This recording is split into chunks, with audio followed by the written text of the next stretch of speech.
حملہ کرے تو نماز محافظ بن کر آپ کے دشمن سے آپ کو بچاتی ہے، آپ کی باڈی گارڈ بن جاتی ہے.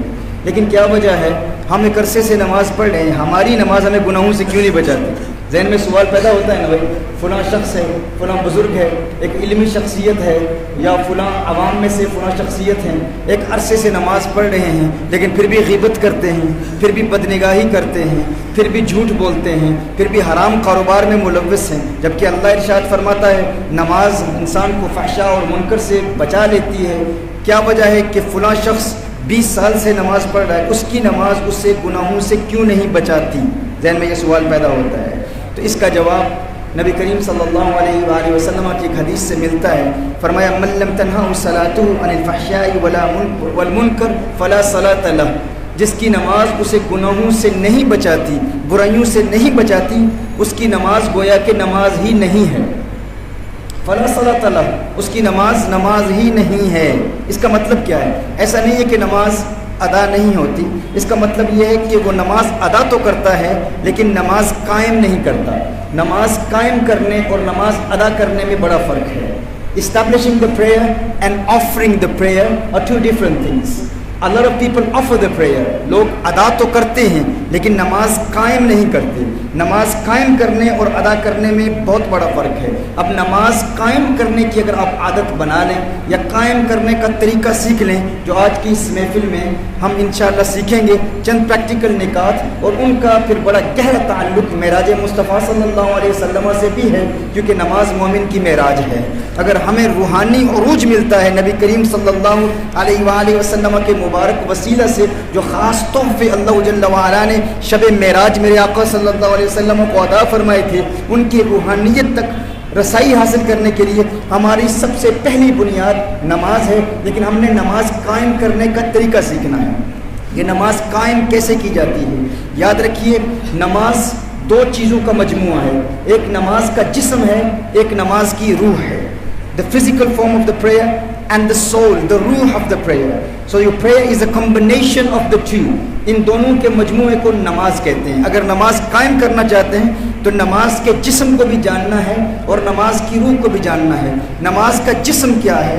ایک تو آپ یاد رکھیں کہ شریعت مطہرہ کی تعلیمات کو سیکھنا، نماز کے تمام احکام کو سیکھنا، فقہی مسائل بنیادی طور پر سیکھ کر حضور کی سنت کے مطابق نماز ادا کرنا، یہ نماز کا جسم ہے. اس میں تجوید کے احکام بھی سیکھنا ضروری ہے کہ اگر نماز کا جسم ہی نہیں تو پھر نماز کیسے ادا ہوگی، نماز کیسے قائم ہوگی؟ نماز کی یہ باڈی ہے، دو چیزوں کا مجموعہ ہے نماز، ایک نماز کی باڈی اور ایک نماز کی روح. روح کیا ہے؟ مکمل نماز میں پورے انہماک قلب، پوری کنسنٹریشن، پوری توجہ کے ساتھ نماز قائم کرنا، یہ نماز کی روح ہے. تو نماز قائم کرنے کے لیے ان دو چیزوں کو سمجھنا ضروری ہے، ایک نماز کا جسم اور دوسری نماز کی روح. جسم کا موجود ہونا بھی ضروری، روح کا موجود ہونا بھی ضروری. ابھی جب ہم نماز پڑھیں گے انشاءاللہ ان نکات پر عمل کرنے کی کوشش کریں گے جو ابھی ہم سیکھیں گے. ایک نماز کا جسم، ایک نماز کی روح. جسم کیا ہے؟ تجوید کے احکام کو بھی سیکھ لیں. ایسا نہ ہو کہ الحمدللہ ہی پڑھتے رہیں. کوئی آپ سے کہے آپ کا کیا حال ہے؟ الحمدللہ میں ٹھیک ہوں. آپ کو پتہ ہے الحمدللہ کا مطلب کیا ہے؟ الحمدللہ کا لغت میں ایک مطلب موت ہے. تو آپ کہہ رہے ہیں الحمدللہ رب العالمین، کہنا یہ چاہ رہے ہیں تمام تعریفیں اللہ کے لیے ہیں، پر یہ کہہ رہے ہیں ہر قسم کی موت اللہ کے لیے ہے. اب جو الحمد ہے، یہ جو وسط الحلق سے آپ پڑھتے ہیں اور یہ جو اپنی تھروٹ کے آخری حصے سے پڑھتے ہیں، ان میں بہت بڑا فرق ہے. الحمد کہہ دیا، وہ جو دو آنکھوں والی ہاں ہے اس سے اگر آپ نے تلفظ کر دیا تو بہت بڑا فرق پیدا ہو سکتا ہے. آپ اس کے لغوی لنگوسٹک معنی کو دیکھیں، آپ حیران ہو جائیں گے کہ ہم اتنے بے شمار ایسے جملے کہہ دیتے ہیں ہمیں پتہ ہی نہیں ہوتا. پھر لوگ کہتے ہیں فلاں شخص تو یار 50 سال سے نماز پڑھ رہا ہے پھر بھی غیبت کر رہا ہے، پھر بھی جھوٹ بول رہا ہے. بھائی وہ پڑھ رہا ہے، قائم نہیں کر رہا، اس کی نماز کا جسم ہی نہیں ہے تو روح کیسے پیدا ہوگی؟ تو جسم کا ہونا اور روح کا ہونا ضروری ہے. تو الحمدللہ اور الحمدللہ میں زمین و آسمان کا فرق ہے. تو ہم نے بنیادی مخارج کم از کم سیکھنے ہیں، پروننسیشن سیکھنی ہے. جس عمر میں بھی ہیں آپ کہیں گے بھائی میں بوڑھا ہو گیا ہوں، اب میرے پاس بھائی ابھی کہاں، اب مجھے دانتوں کے، اب تو دانت بھی باقی نہیں رہے، تم کہتے ہو دانتوں کے نام سیکھو، اب زبان سے کہاں سے تلفظ کریں گے، کس طرح پروناؤنس کریں گے؟ تو یہ بہانے نہیں چلیں گے بھائی. ہم نے ایسے ایسے بوڑھوں کو بھی دیکھا ہے جو کہتے ہیں ہم اس وقت نماز کا طریقہ نہیں سیکھ سکتے، اور بہت کچھ کہتے ہیں اب یہ عمر نہیں ہے بھائی، ہم ساری زندگی نماز پڑھتے رہے، اب ہمارا وقت گزر گیا ہے بھائی، اب تجوید کے احکام ہم کیسے سیکھیں گے؟ لیکن انہیں بزرگوں کو دیکھتے ہیں نہ انگلش آتی ہے نہ اچھی اردو آتی ہے، لیکن فیس بک پر اپنی پروفائل انہوں نے بنانا سیکھ لیا ہے. ہم کہتے ہیں بابا جی یہ کیسے سیکھا؟ پروفائل بنی ہوئی ہے، دیکھ رہے ہیں بار بار، سوشل میڈیا پر ایکٹیو ہیں، لیکن تجوید نہیں سیکھ سکتے بھائی. تو یہ بہانے نہیں چلیں گے. ہم نے جس عمر میں بھی ہیں، آپ کے پاس اتنا بڑا عالمگیر یہ مرکز ہے، یہ انسٹیٹیوٹ ہے، بڑے بڑے علماء ہیں، آپ ان سے وقت لیں، ان سے ریکویسٹ کریں کہ آپ ہمیں اپنا کوالٹی ٹائم دیں، ان کو ادب سے، احترام سے ان کے پاس آپ حاضر ہوں، ان کا احترام کریں، ان سے بنیادی احکام سیکھیں تاکہ ہم نماز قائم کرنے والے بن جائیں. دوسرا، اسی طرح کے بے شمار مثالیں. اللہ اکبر کی جگہ لوگ کہہ دیتے ہیں اللہ اکبر. اگر اللہ اکبر کی جگہ آپ نے اس سے قبل حمزۃ الاستفہام لگا دیا، اس کو سٹرچ کر دیا، تو آپ یہ کہنا چاہتے ہیں اللہ اکبر ہے، سب سے بڑا ہے، لیکن آپ نے یہ کہہ دیا کیا اللہ سب سے بڑا ہے؟ تو آپ سوال کر رہے ہیں الیاذ باللہ. تو اس طرح بجائے یہ کہنے کہ اللہ سب سے بڑا ہے، اگر آپ نے اللہ اکبر کہہ دیا تو اس کا مطلب یہ کیا اللہ سب سے بڑا ہے؟ تو یاد رکھیں نماز اس سے آپ کی فاسد ہو جاتی ہے، نماز ختم ہو جاتی ہے. اس لیے نماز کے احکام کو سیکھنا ضروری ہے. تو نماز کی فزیکل فارم کیا ہے؟ شریعت مطہرہ کی تعلیمات کی روشنی میں حضور کی سنت کے مطابق نماز پڑھنا اور بنیادی تجوید کے احکام آپ سیکھ لیں. نماز کی باڈی ہے. نماز کی روح کیا ہے؟ پوری نماز میں اپنے دل کو دنیا کے خیالات سے پاک رکھنا، یہ نماز کی روح ہے. اب اس کا طریقہ کیا ہے؟ اب یہ دونوں جب جمع ہوں گے نا تو آپ کو نماز میں اتنا مزہ آئے گا کہ آپ کو نماز سے پیار ہو جائے گا. پھر کسی کی کو ڈرا ڈرا کر نمازی بنانے کی ضرورت پیش نہیں آئے گی. پھر یہ کہنے کی ضرورت پیش نہیں آئے گی اپنے بچوں کو کہ بیٹے نماز نہیں پڑھو گے تو جہنم کی آگ میں جلو گے. نہ، اس بچے کو نماز سے اتنا پیار ہو جائے گا کہ اسے نماز کی بھوک لگے گی، نماز کی پیاس لگے گی، نماز کے بغیر اس کی آنکھ نہیں لگے گی، اسے نیند نہیں آئے گی. نماز سے اس قدر محبت ہو جائے گی کہ فجر کے وقت کسی الارم کلک کی ضرورت نہیں پیش آئے گی، وہ نماز خود آ کر اسے نماز کے لیے جگائے گی. اتنا پیار. جس طرح آپ کو کھانا نہ کھایا ہو نا آپ نے تو آپ کو نیند نہیں آتی، اسی طرح ہر روز 5 وقت آپ کو نماز کی بھوک لگے گی، پیاس لگے گی، اس کے بغیر آپ کو سکون نہیں آئے گا. آپ کو نماز سے اتنا پیار ہو جائے گا. بلکہ اگر ان 6 پوائنٹس پر جو بھی آپ کو بیان کر رہا ہوں، ان پر اگر آپ نے عمل کر لیا تو فقط آپ کو نماز سے نہیں پیار ہوگا، نماز کو نمازی سے پیار ہو جاتا ہے. نماز خود بیدار کرتی ہے، اٹھو جاگو، اٹھو جاگو، مجھے ادا کرو. نماز آپ کی منتظر ہے. اس بندے کا کیا مقام ہے کہ نماز کو نمازی سے پیار ہو جائے.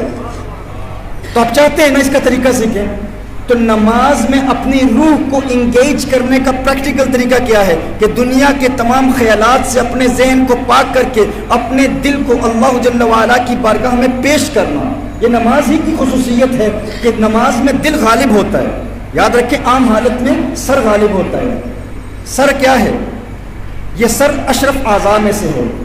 سر کا تعلق انسان کے جسم کے جتنے بھی اشرف اعضاء ہیں نا ان کا تعلق سر سے ہے. آپ آنکھوں سے دیکھتے ہیں، آنکھ کا تعلق سر سے ہے. آپ کانوں سے سنتے ہیں، کانوں کا تعلق سر سے ہے. آپ ناک سے سونگھتے ہیں، ناک کا تعلق سر سے ہے. آپ زبان سے چکھتے ہیں، زبان کا تعلق سر سے ہے. آپ زبان سے بولتے ہیں، زبان کا تعلق سر سے ہے. آپ دماغ سے سوچتے ہیں، دماغ کا تعلق سر سے ہے. اور وہی سر اللہ کے در پر ہے سجدے میں. آپ اس سر کو جب اللہ کے در پر رکھتے ہیں تو جب سر اللہ کی بارگاہ میں جھکا لیتے ہیں سجدے میں تو یہی وہ ایک حیت ہے جب آپ کا دل اوپر ہو جاتا ہے سر نیچے ہو جاتا ہے. عام حالت میں سر اوپر دل نیچے. آپ کھڑے ہیں سر اوپر دل نیچے، آپ بیٹھے ہیں سر اوپر دل نیچے، آپ لیٹے ہوئے ہیں سر اس جانب دل نیچے کی جانب. لیکن ایک ہی وقت ہے جب سر نیچے دل اوپر. وہ کب؟ جب آپ سجدے میں. تو یہ سجدے کی حیت بتا رہی ہے. انسان کہہ رہا ہے مولا میں نے اپنے اشرف اعضاء تیری بارگاہ میں جھکا لیے ہیں. اب اللہ پیغام دے رہا ہے کہ جب تو نے اپنی ان آنکھوں کو اللہ کی بارگاہ میں جھکا لیا, تیرے اندر یہ تمنا ہے کہ میں اللہ کو دیکھوں, لیکن ہے اللہ میں اپنے اس ماتھے کی آنکھوں سے تجھے دیکھ نہیں سکتا, اپنے ماتھے کے کانوں سے تجھے سن نہیں سکتا, اپنی زبان سے تجھے محسوس نہیں کر سکتا, اپنے ناک سے تجھے محسوس نہیں کر سکتا, لیکن ان تمام اعضاء جو اشرف اعضاء ہیں ان کو تیری بارگاہ میں جھکا دیا ہے. اب حضرت دل کو بلندی عطا کی ہے اللہ نے, قلب کو بلندی عطا کی ہے اللہ نے. اب اللہ کی جانب سے پیغام ہے, ہاں تو اپنے ماتھے کی آنکھوں سے مجھے دیکھ نہیں سکتا, لیکن دل کی آنکھوں سے تو مجھے دیکھ سکتا ہے. ہاں اپنے ماتھے کی کانوں سے مجھے سن نہیں سکتا, لیکن دل کے کانوں سے مجھے محسوس کر سکتا ہے. اب دل کو جب بلندی ملتی ہے تو دل کے ذریعے اللہ جل وعلا کا قرب انسان محسوس کرتا ہے, اور انسان کو نماز میں سکون ملتا ہے, کیونکہ یہی وہ حالت ہے جب دل کو بلندی ملتی ہے. لیکن اس دل کو اللہ کی بارگاہ سے ایسا قرب دینا کہ دل دنیا کے خیالات سے پاک ہو جائے, اس کا پریکٹیکل میتھڈ آپ کو پیش کر رہا ہوں. اپنے دل کو انگیج کرنے کا طریقہ کیا ہے؟ پہلا پوائنٹ, نماز کی ٹرانسلیشن یاد کرنا. ہر بندے کو نماز کی ٹرانسلیشن کا علم ہونا چاہیے. نماز کا ترجمہ کیا ہے؟ بھائی 40 سال ہو گئے, 50 سال ہو گئے, ہم نماز پڑھ رہے ہیں لیکن ہمیں پتہ ہی نہیں ہم کیا کہہ رہے ہیں. کسی بادشاہ کو خوش کرنے کے لیے اگر آپ کو کچھ جملے دیے جائیں کہ اس بادشاہ کے ٹائٹلز کو لکھ لو, اور اس بادشاہ کے پاس جاؤ اور لکھے ہوئے ٹائٹلز کو پڑھو, اس کے بڑے بڑے نام ہیں, بڑے بڑے القابات ہیں, آپ پڑھ رہے ہیں, لیکن میں پڑھ رہا ہوں, یہاں کا کوئی بڑا بندہ ہو اس کی تعریف کرنے کے لیے, لیکن بنگلہ دیشی زبان میں, بنگالی زبان میں لکھے ہوئے ہوں, مجھے خود پتہ نہیں ہے کہ میں کیا کہہ رہا ہوں, تو کیا وہ بادشاہ مجھ سے خوش ہوگا؟ اسے بھی پتا ہے کہ یہ جو کہہ رہا ہے اسے پتہ ہی نہیں ہے, لیکن اسے امپریس کر رہا ہے. اور وہ جو خلاق کائنات ہے, وہ پروردگار ہے, وہ ساری دنیا کا بنانے والا ہے. میں یہ نہیں کہتا نماز ادا نہیں ہوتی, نماز ادا ہو جاتی ہے, نماز قائم نہیں ہوتی. بھائی 40 سال ہو گئے, آپ ہر نماز میں پڑھتے ہیں, عشاء کے وقت پڑھتے ہیں اللہم انا نستعینک ونستغفرک. اب یہ آپ اللہ سے راز و نیاز کی باتیں کر رہے ہیں, اللہ سے پرائیویٹ میٹنگ کا ٹائم ہے. 40 سال ہو گئے, 20 سال ہو گئے, آپ پڑھ رہے ہیں التحیات للہ والصلوات والطیبات. اللہ کو امپریس کرنا چاہتے ہیں, اللہ کو راضی کرنا چاہتے ہیں, اللہ کو خوش کرنا چاہتے ہیں, لیکن آپ کو خود پتہ نہیں آپ کیا کہہ رہے ہیں. آپ کو پتہ ہی نہیں تحیاتوں کا مطلب کیا ہے, آپ کو پتہ نہیں اللہم انا نستعین کا مطلب کیا ہے. ادا تو ہو جائے گی لیکن نماز قائم نہیں ہوگی. تو نماز قائم کرنے اور اپنے دل کو نماز کے ساتھ انگیج کرنے کے پریکٹیکل میتھڈز میں پہلا نقطہ آپ ابھی زبانی یاد کر لیں کہ ہم نے نماز کی ٹرانسلیشن کو یاد کرنا ہے. جب نماز کا ترجمہ ازبر ہوگا, زبانی یاد ہوگا, اور اس ترجمے پر نماز کے دوران آپ غور کریں گے, تو دنیا کے خیالات آپ کو نماز سے دور کرنے میں شیطان کامیاب نہیں ہوگا. پھر بھلے جو کچھ بھی ہو رہا ہو, لوگ دنیا کی باتیں کر رہے ہو, آپ کو پرواہ نہیں ہوگی, کیونکہ آپ اس ٹرانسلیشن پر فوکس کر رہے ہوں گے. تو نماز میں کنسنٹریشن حاصل کرنے کے پریکٹیکل میتھڈ میں پہلا میتھڈ کیا ہے؟ ہم نے کیا کرنا ہے؟ نماز کا ترجمہ یاد کرنا ہے. کب تک؟ نیکسٹ ویک تک. میں تو یہاں نہیں ہوں گا, حضرت موجود ہوں گے, حضرت آپ سے پوچھیں گے کہ کتنے لوگوں نے یاد کر لیا. برطانیہ میں الحمدللہ پوری دنیا میں فقیر کے ہاتھ پر بے شمار غیر مسلم, کرسچنز, ایتھیسٹ, یہودی, ہندو مسلمان ہوئے ہیں. ایسے لوگ جن کی عربی زبان پہلی زبان نہیں ہے, جو پیدائشی مسلمان نہیں ہیں, عربی زبان نہیں آتی, لیکن چند دنوں میں نماز کی ٹرانسلیشن کو گورے یاد کر لیتے ہیں. آپ کیوں نہیں یاد کر سکتے؟ وہ بھی مسلمان ہوئے ہیں, چند دنوں میں یاد کر لیتے ہیں. تو ہم کیوں نہیں یاد کرتے؟ کیونکہ ہمیں مفت میں بغیر محنت کے اللہ جل وعلا کے کرم سے یہ ایمان کی دولت ملی ہے, لیکن ہم نے اس کی قدر نہیں کی. تو آج کم از کم ہم یہ ارادہ کر لیں کہ ہم پہلی فرصت میں نماز کی ٹرانسلیشن زبانی یاد کریں گے. آپ نیت کرتے ہیں انشاءاللہ, سارے ارادہ کرتے ہیں, اور پھر دیکھیں اس ٹرانسلیشن کو ذہن میں رکھ کر جب آپ نماز پڑھیں گے تو نماز میں مزہ ہی اور ہوگا انشاءاللہ. دوسرا پوائنٹ, ہر نماز کے سے قبل یہ ارادہ کر لیں. پہلا پوائنٹ کیا ہے نماز کی؟ دوسرا پوائنٹ, ہر نماز سے قبل اپنے آپ کو آمادہ کر لیں, پرسویٹ کر لیں یہ میری زندگی کی آخری نماز ہے. اس پر قرآن و سنت میں, اب چونکہ آپ تو ماننے والے ہیں نا, اب دلائل تو دینے کی ضرورت نہیں ہے, چونکہ تمام آپ حضرت شہنشاہ سری کوٹ کے ماننے والے ہیں, تو آپ تو اہل حق ہیں, آپ کے آگے آپ قرآن و سنت کے دلائل پیش کرنے کی ضرورت نہیں. وہ تو جو نہیں ماننے والے ہیں ان کے سامنے ہم دلائل پیش کرتے ہیں. تو میں صرف نکات پیش کر دیتا ہوں, پوائنٹس پیش کر دیتا ہوں. دوسرا پوائنٹ یہ ہے, ہر نماز سے قبل, یہ سنت سے ثابت ہے, حضور نے فرمایا ہر نماز یوں پڑھو گویا کہ تمہاری زندگی کی آخری نماز ہے. جب آپ نے اپنے آپ کو آمادہ کر لیا کہ یہ میری زندگی کی آخری نماز ہے, تو آپ کے ارد گرد جو کچھ بھی ہو رہا ہو, آپ اس طرف توجہ نہیں کریں گے. آپ اپنے آپ سے کہیں گے یہ میرا آخری موقع ہے اپنے رب کو راضی کرنے کا, اپنے رب سے راز و نیاز کی باتیں کرنے کا. میرے کندھوں پر ہزاروں لاکھوں گناہوں کا بوجھ ہے, آج آخری سجدہ ہے اللہ کی بارگاہ میں کروں گا, آج رات میری قبر میں ہے, چونکہ آخری نماز ہے تو آپ کی نماز میں کس قدر توجہ پیدا ہوگی. آپ کہیں گے یہ دنیا والے جو کرتے ہیں کر رہے ہیں. بھائی بنگلہ دیش اور پاکستان کا کرکٹ میچ چل رہا ہو یا انڈیا کا کرکٹ میچ چل رہا ہو, لوگ اس کی باتیں کر رہے ہوں, یا نیوز کی بڑی بڑی باتیں نیوز لگے ہوئے ہو, یا کوئی مووی لگی ہوئی ہو, یا کوئی کرونا وائرس کی بات کر رہا ہو, آج یہاں پھیل گیا آج وہاں پھیل گیا, آپ کہیں گے وہ پھیلا یا پھیلا, وہ تو یہاں دنیا میں رہیں گے, پھیلے نہ پھیلے یہ کرکٹ میچ تو یہ چلتے رہیں گے. آخری موقع ہے اللہ کو راضی کرنے کا, تیری زندگی کی آخری نماز ہے, یہ جو کرتے ہیں انہیں کرنے دو, میں نے اپنے رب کو راضی کرنا ہے, اس کے بعد شاید موقع ملے ہی نہ. تو جسے اس بات کا یقین ہو جائے کہ اس کی زندگی کی آخری نماز ہے, آج ہم نے جمعہ پڑھنا ہے نا اس یقین سے کہ یہ آخری موقع ہے رب کو راضی کرنے کا, آخری موقع ہے ان گناہوں سے اپنے آپ کو پاک کرنے کا, آج رات تو میری قبر میں ہوگی. تو پھر آپ سوچ سکتے ہیں جس بندے کو اس بات کا یقین ہو جائے اس کی نماز میں کس قدر سکون کی کیفیت پیدا ہوگی. پہلا پوائنٹ کیا ہے, میں آپ کے حافظے کا بھی امتحان لوں گا ساتھ ساتھ. پہلا پوائنٹ کیا ہے, دوسرا پوائنٹ کیا ہے, زندگی کی آخری نماز. تیسرا پوائنٹ, ہر نماز میں یہ تصور کرنا کہ جس مصلی پر میں کھڑا ہوں یہ پل صراط ہے, بال سے باریک, تلوار کی دھار سے زیادہ تیز, اور میری دائیں جانب جنت ہے, بائیں جانب جہنم ہے, اور میرے سر کے اوپر ملک الموت ہے, اور آگے کعبۃ اللہ ہے, اور کعبۃ اللہ کے دروازے میرے لیے کھل رہے ہیں. ہمارے صوفیہ کہتے ہیں ابتدا کعبۃ اللہ کے دروازے سے کرو, لیکن پھر ایک وقت آتا ہے جب آپ معرفت کے دروازوں کو کھلتا ہوا دیکھتے ہیں, اللہ کے قرب کے دروازوں کو کھلتا ہوا دیکھتے ہیں. وہ وقت بھی آئے گا جب آپ کو وہ کیفیات بھی ملے گی. لیکن ہم جیسے بگنرز ابتدائی مراحل میں صرف یہ تصور کریں کہ کعبۃ اللہ میرے سامنے ہے, ملک الموت سر پر ہے, اگر ذرا بھی دنیا کا خیال آیا تو میں تو پل صراط پر کھڑا ہوں, میرا پاؤں سلپ ہوگا اور میں جہنم میں گر جاؤں گا. اس توجہ کے ساتھ نماز ادا کرنی ہے. نماز کا تیسرا پوائنٹ. پہلا پوائنٹ کیا کیا بنگلہ دیشی میں ٹرانسلیشن کو کیا کہتے ہیں, زندہ باد. دوسرا آخری نماز, یہ ابھی ہم نے اس طرح پڑھنی ہے نماز. ہاں, تیسرا پوائنٹ پل صراط. چوتھا پوائنٹ کیا ہے, چوتھا پوائنٹ یہ ہے یہ تصور کرنا, کیونکہ حضور نے ارشاد فرمایا ہے نماز یوں پڑھو گویا کہ تم اللہ کو دیکھ رہے ہو. اگر یہ کیفیت نہیں ملتی تو یوں پڑھو کہ اللہ تمہیں دیکھ رہا ہے. یہ یقین ہونا چاہیے, یہ یقین ہونا چاہیے کہ میرا رب مجھے دیکھ رہا ہے. دیکھو جسے اس بات کا یقین ہو وہ تو بڑا تیار ہو کر نماز پڑھے گا نا. اس کی نماز میں کس قدر یکسوئی ہوگی, کس قدر توجہ ہوگی, کس کیفیت سے وہ نماز, جسے یہ یقین ہو میرا رب مجھے دیکھ رہا ہے. اب اس کے لیے ہمارے صوفیہ مشائخ چشت اہل بہشت کہتے ہیں کہ یہ توجہ کر لو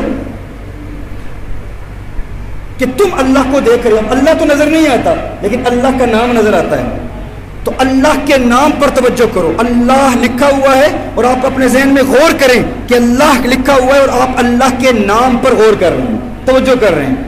اور کچھ مشائخ کہتے ہیں کہ یہ تصور کرو کہ دل پر اللہ لکھا ہوا ہے, دل پر اللہ لکھا ہوا ہے اور اللہ کے نام پر آپ غور کر رہے ہیں. آپ نماز پڑھ رہے ہیں, اچانک کوئی آواز آتی ہے, کوئی بلاتا ہے, آپ کی توجہ اس طرف ہٹتی ہے, فوراً سوچیں آخری نماز ہے, زندگی کی آخری نماز, پل صراط پہ کھڑا ہوں, اللہ کے نام پر غور کریں, فوراً آپ کو توجہ مل جائے گی, کنسنٹریشن مل جائے گی. اور پھر جس کو یہ یقین ہو میرا اللہ دیکھ رہا ہے وہ نماز بھی بڑا بن سور کر ادا کرتا ہے. اللہ نے قرآن میں ارشاد فرمایا یا بنی آدم خذوا زینتکم عند کل مسجد, ہے بنی آدم مسجد میں زینت اختیار کرو.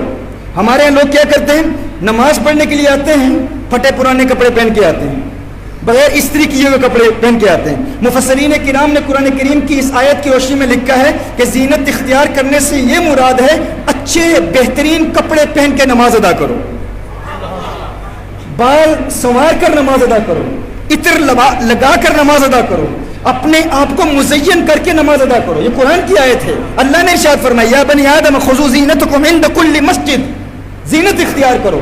میرے آقا صلی اللہ علیہ وآلہ وسلم سے ایک صحابی نے پوچھا یا رسول اللہ صلی اللہ علیہ وسلم, آقا میرا جی چاہتا ہے میں اچھے کپڑے پہنوں, میں سر پر تیل لگایا کروں, اچھے جوتے پہنا کروں, اچھا لباس پہنا کروں. یا رسول اللہ صلی اللہ علیہ وسلم کیا یہ تکبر ہے, کیا یہ تکبر ہے؟ حضور نے ارشاد فرمایا یہ تکبر نہیں, یہ تو جمال ہے, اور ہمارا اللہ جمیل ہے, جمال کو پسند کرتا ہے. ہمارا اللہ جمیل ہے, ہم اللہ کو خوبصورت نہیں کہہ سکتے. کیونکہ اللہ صورت سے پاک ہے. ہاں اللہ خوبصورت اللہ کو ہم نہیں کہتے, ہم اللہ کو جمیل کہتے ہیں. ہاں وہ حسن و جمال والا ہے, تو اللہ جمال کو پسند کرتا ہے. ایک روایت میں آتا ہے یا بنی آدم, ہے ابن آدم, کم تتزین للناس فہل تزینت لاجلی. اللہ اکبر کبیرہ. اللہ ارشاد فرماتا ہے بندے دنیا کے لیے کتنا بن سمر کر گھر سے نکلتا ہے, کبھی میرے لیے بھی بن سمر کر نکلا, کبھی میرے لیے بھی بن سمر کر نکلا, کبھی جسے یہ یقین ہو کہ میرا رب مجھے دیکھ رہا ہے وہ اچھا لباس پہن کر رب کی بارگاہ میں حاضر ہوگا. فرما رہا ہے کہ کبھی میرے لیے بھی بن سمر کر نکلا. بھائی کسی اچھے انٹرویو پر آپ جا رہے ہیں, کسی جاب انٹرویو پر آپ جا رہے ہیں, کسی بڑی شخصیت سے مل کر جا رہے ہیں, آپ پہلے آئینہ دیکھیں گے, بن سمر کر نکلیں گے, اچھا لباس پہنیں گے. آپ نے اچھے انٹرویو کے لیے کسی بڑی شخصیت سے ملاقات کے لیے گھر میں الماری میں علیحدہ اچھے کپڑے رکھے ہوئے ہوتے ہیں خاص مواقع کے لیے, کیونکہ دنیا دار کو خوش کرنے کے لیے جا رہے ہیں. اللہ ارشاد فرماتا ہے بندے تو دنیا کے لیے تو بن سمر کر نکلتا ہے, کبھی اپنے رب کے لیے بھی بن سمر کر نکلا. اللہ کے لیے بن سمر کر وہی نکلے گا جسے اس بات کا یقین ہے میرا اللہ مجھے دیکھ رہا ہے. ہاں بدبودار کپڑے, بغیر استری کیے ہوئے کپڑے, کہ بھائی دنیا کے لیے کپڑے, مسجد کے لیے تو ایسے ہی کپڑے جیسے ہی بال بکھرے ہوئے ہوں, کپڑے پھٹے ہوئے نہ. اگر کپڑے اچھے نہیں ہیں تو جو ہیں ان میں سب سے پسندیدہ کپڑے مسجد کے لیے تیار رکھنے ہیں.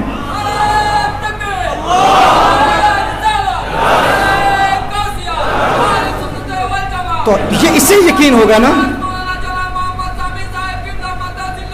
یہ وہی کرے گا نا جسے اس بات کا یقین ہو میرا رب مجھے دیکھ رہا ہے, پھر وہ اللہ سے راز و نیاز کی باتیں کرے گا. دیکھیے اگر آپ اسکائپ پر بیٹھے ہیں یا کسی کو ویڈیو کال کر رہے ہیں, ویڈیو کال کسی کو کر رہے ہیں, لیکن آپ کو پتا ہے جس سے آپ ویڈیو کال پر بات کر رہے ہیں وہ آپ کو نظر نہیں آتا, نہ ہی وہ جواب دیتا ہے, نہ ہی اس کی آواز آپ کو سنائی دیتی ہے. لیکن اسکائپ کی اس جانب یا ویڈیو کال کی اس جانب جو آپ جس سے آپ باتیں کر رہے ہوں, اگر آپ کہتے ہیں یار نظر تو آتا نہیں, اس کی آواز بھی نہیں سنائی دیتی, لیکن پتہ نہیں وہ ہے بھی یا نہیں, میں تو باتیں کرتا رہوں گا.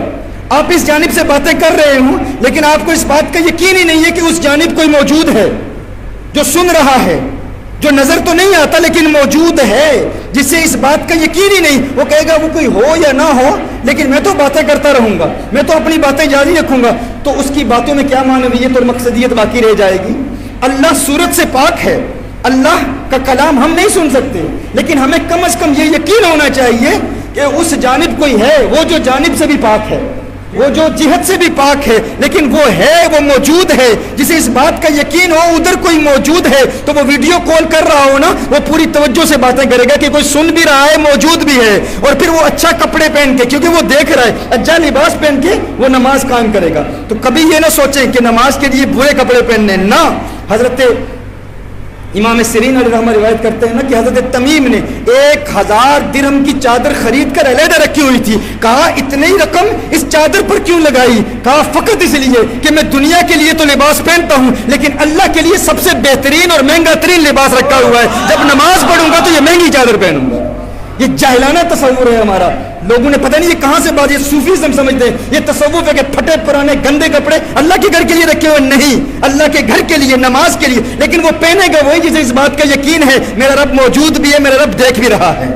یہ یقین ہونا چاہیے. تو پہلا پوائنٹ کیا ہے نماز میں کنسنٹریشن کے لیے؟ ٹرانسلیشن. دوسرا آخری نماز, زندگی کی آخری نماز. تیسرا پل صراط. چوتھا اللہ کا نام. اور یہ جو جتنی باتیں میں نے کہی ہیں اللہ دیکھ رہا ہے, یہ تصور.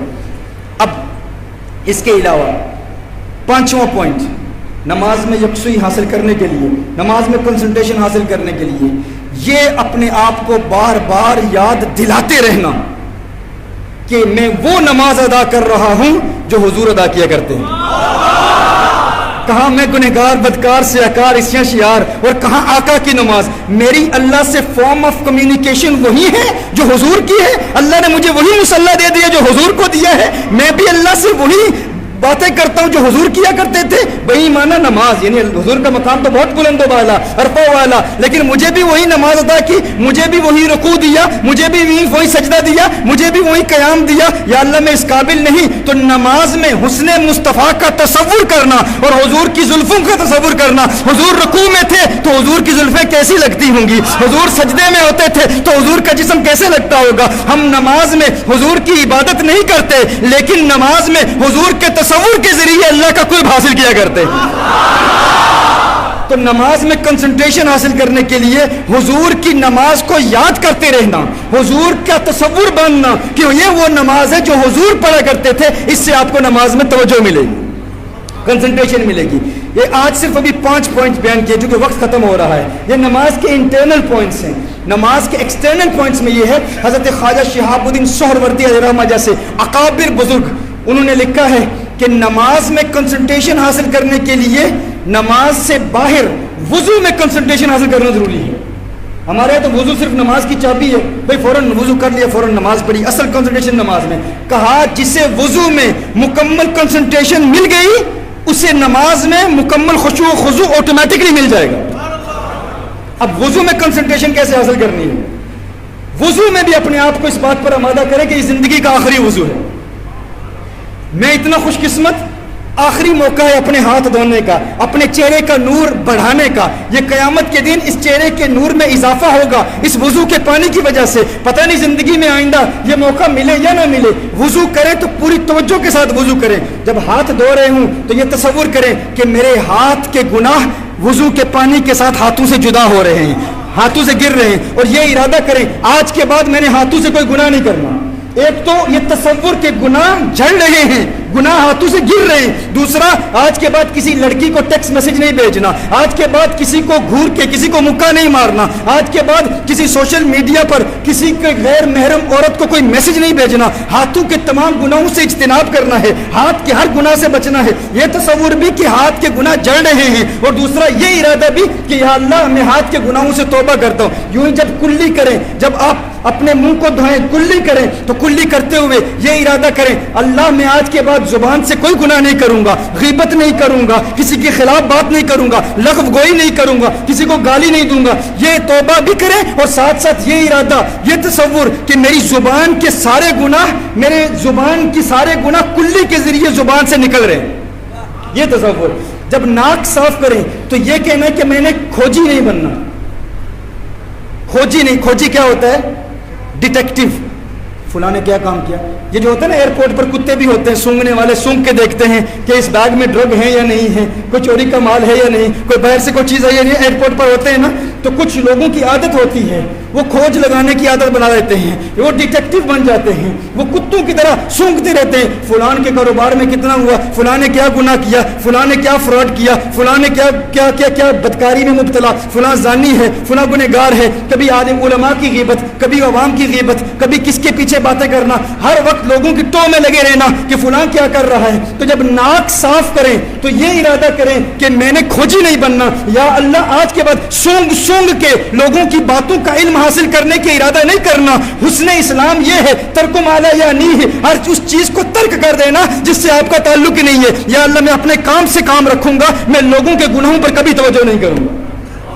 یہ جب ناک صاف کریں, یہ صوفیاء کی تعلیمات ہیں. عرصے سے آپ نماز پڑھ رہے ہیں پر پتہ نہیں آپ کو نماز قائم کرنے کا طریقہ سیکھنے کا موقع بھی ملا یا نہیں ملا. آج ہم انشاءاللہ یوں نماز پڑھیں گے, آج کے بعد وضو بھی یوں کیا کریں گے, ناک صاف کریں گے تو اس ارادے سے کہ آج کے بعد لوگوں کے گناہوں کی ٹو میں نہیں لگنا, میں اللہ سے بھی توبہ کر رہا ہوں. اس کے بعد جب آپ اپنے ہاتھ دھوئیں گے, بازو دیا بازو, تو یہ نیت کہ یا اللہ میں تجھ سے طلب کرتا ہوں, دعا کرتا ہوں مولا آخرت میں میرا نامہ اعمال میرے دائیں ہاتھ میں دینا. اور جب بایاں بازو دھوئیں گے تو یہ دعا کہ یا اللہ میرا نامہ اعمال بائیں ہاتھ میں نہ دینا.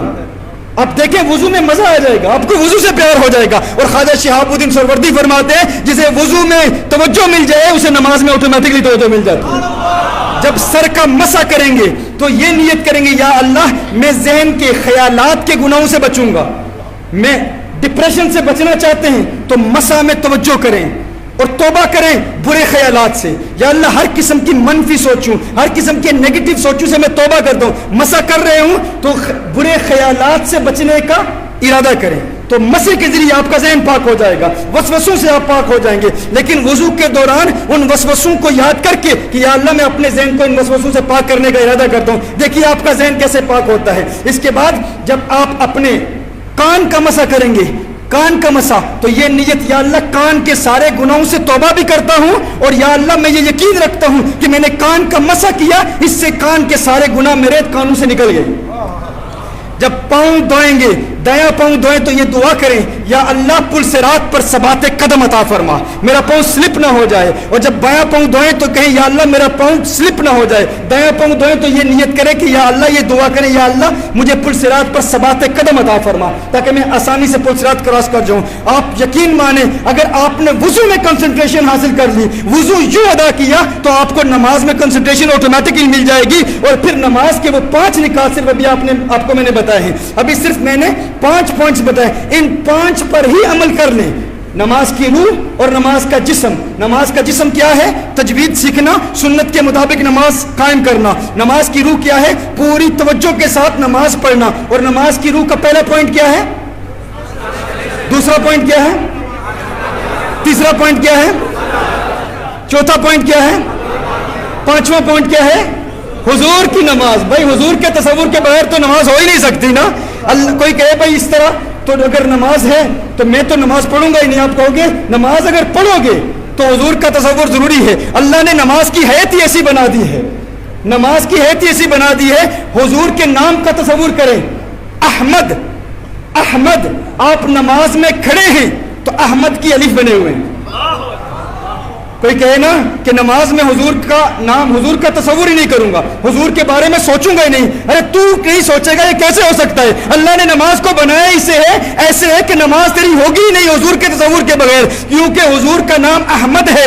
آپ نماز میں کھڑے ہیں تو احمد کی الف بنے ہوئے ہیں, رکوع میں ہیں تو احمد کی ہاء بنے ہوئے ہیں, کھڑے ہیں تو احمد کی الف بنے ہوئے ہیں, رکوع میں ہیں تو احمد کی ہاں بنے ہوئے ہیں, سجدے میں ہیں تو احمد کی میم بنے ہوئے ہیں, آخری قعدے میں بیٹھے ہوئے ہیں تو احمد کی دال بنے ہوئے ہیں. تو کہتا ہے نماز میں حضور کے متعلق سوچوں گا ہی نہیں. اللہ نے نماز کی حیت ایسے بنا دی ہے, تو نماز پڑھے گا پر نماز نہ ہوگا, عبادت اللہ کی ہو رہی ہوگی, تصور یار بھی ہو رہا ہوگا.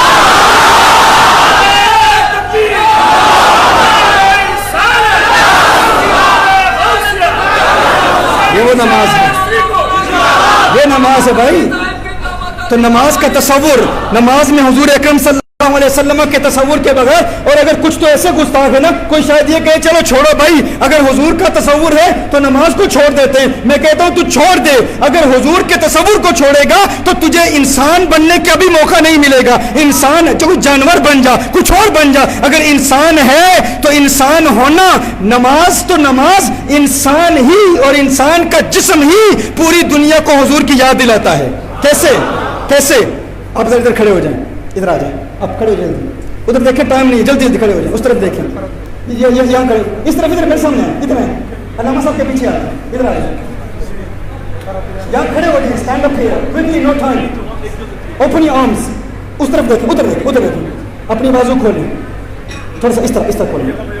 انسان کو دیکھو بھائی, انسان کھڑا ہے, نماز تو اس میں احمد کی یاد دلا رہی ہے. اب انسان کے جسم کو دیکھو, یہ کھڑا ہے نا, اگر یہ تھوڑا سا بائیں طرف لیٹ جائے تو اس کا چہرہ اس میں محمد کی میم ہے, چہرہ اس میں محمد کی میم ہے.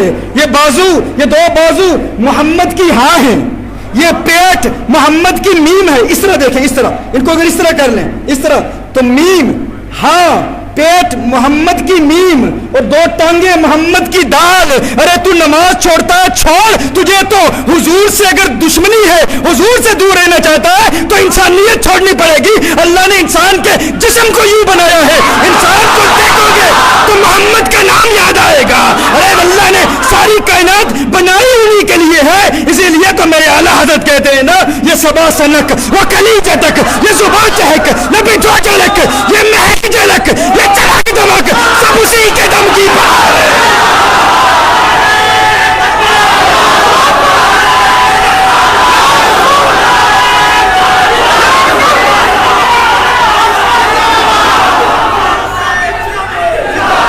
فرمایا یہ صبا سنک وہ کلی چٹک, یہ زبان چہک, لبے جو جلک, یہ مہک جلک, یہ چمک دھمک, سب اسی کے دم کی بہار ہے. یہ سمن, یہ سوسن و یا سمن, یہ بنفش سنبل و نسترن, گل و سروے لالا بڑا چمن, وہی ایک جلوہ ہزار ہے. وہ نہ تھا تو باغ میں کچھ نہ تھا, وہ نہ تھا تو باغ میں کچھ نہ تھا, وہ نہ ہو تو باغ ہو سب فنا. بادب جھکا لو سرے ولا کہ میں نام لوں, گل باغ کا, گلے محمد مصطفیٰ چمن ان کا پاک دیار ہے. یہ ساری کائنات، یہ ساری دنیا انہی کے لیے بنائی گئی. گر ارض و سما کی محفل میں لو لاک لمحہ کا شور نہ ہو، یہ رنگ نہ ہو گلزاروں میں، یہ نور نہ ہو سیاروں میں. سب کچھ انہی کے لیے بنایا گیا. یہ ساری کائنات انہی کے لیے معرض وجود میں آئی. تو آج ہم نے نماز میں خشوع و خضوع حاصل کرنے کا پریکٹیکل میتھڈ بھی سیکھا. اور یاد رکھیں یہ نماز آپ کو ہر قسم کے تعویذ کے اہمیت پر ہم بھی کلام کرتے ہیں، ضروری ہے، ہمارے بزرگوں نے بتایا. لیکن جس کا تعویذ اس کی نماز بن جائے پھر اسے اور کسی تعویذ کی ضرورت نہیں پیش آتی. نماز خود آپ کی باڈی گارڈ بن جاتی ہے. بس اسی آخری واقعے پر میں بات ختم کرتا ہوں. ایک حضرت وہب بن منبہ رحمہ اللہ نے ارشاد فرمایا، ایک شخص لوگوں کو لوٹتا تھا، ایک کلی تھا. تو ایک شخص سفر پر گیا تو ایک کلی نے اس کا سامان لیا اور جنگل میں اس کو لے گیا. اس نے کہا یہاں پر میں لوگوں کا سامان لوٹتا ہوں، ان کو قتل کر دیتا ہوں، تو میں تجھے ابھی قتل کروں گا. اس نے کہا میرا سامان سارا لے لو، مجھے قتل نہ کرو، میری جان بخش دو. اس نے کہا نہیں، یہاں یہ لاشیں دیکھ لو، میرا تو کام یہ ہے، یہاں لوگوں کو لاتا ہوں، ان کو قتل کرتا ہوں. اس نے کہا اچھا مجھے قتل کرنا ہے، مجھے 2 رکعت ادا کرنے دو، میں صرف 2 رکعت ادا کرنا چاہتا ہوں، 2 رکعتیں. اس نے کہا ٹھیک ہے ادا کر لو. وہ 2 رکعتیں پڑھ رہا ہے، وہ قتل کرنے والا وہاں کھڑا ہے، ہاتھ میں اس کے آلہ ہے قتل کے لیے، تلوار ہے، اور وہ کھڑا ہے منتظر ہے یہ نماز ختم کرے گا میں اسے قتل کروں گا. اچانک آسمان سے ایک نورانی مخلوق کا نزول ہوتا ہے، اس کے ہاتھ میں بھی تلوار ہے. اس قاتل کو مارا اور اس کو قتل کر دیا. یہ نماز مکمل کر کے وہاں جاتا، کہا تو کون ہے؟ کہا ایک مدت سے تو نماز پڑھ رہا ہے، میں تیری نماز کی جسمانی شکل بن کے آیا ہوں. اللہ نے تیری حفاظت کے لیے مجھے مقرر کیا ہے، اللہ نے تیری حفاظت کے لیے مجھے مقرر کیا. میں نے کہا تھا نا نماز باڈی گارڈ بن جاتی ہے، آپ کو گناہوں سے بھی بچاتی ہے اور جسمانی دنیاوی دشمنوں سے بھی بچاتی ہے. شرط یہ ہے نماز ادا کرنے والے صرف نہ بنو، نماز قائم کرنے والے بنو. نماز آپ کی باڈی گارڈ بن جائے گی. نماز کا جسم بھی ہو، نماز کی روح بھی ہو.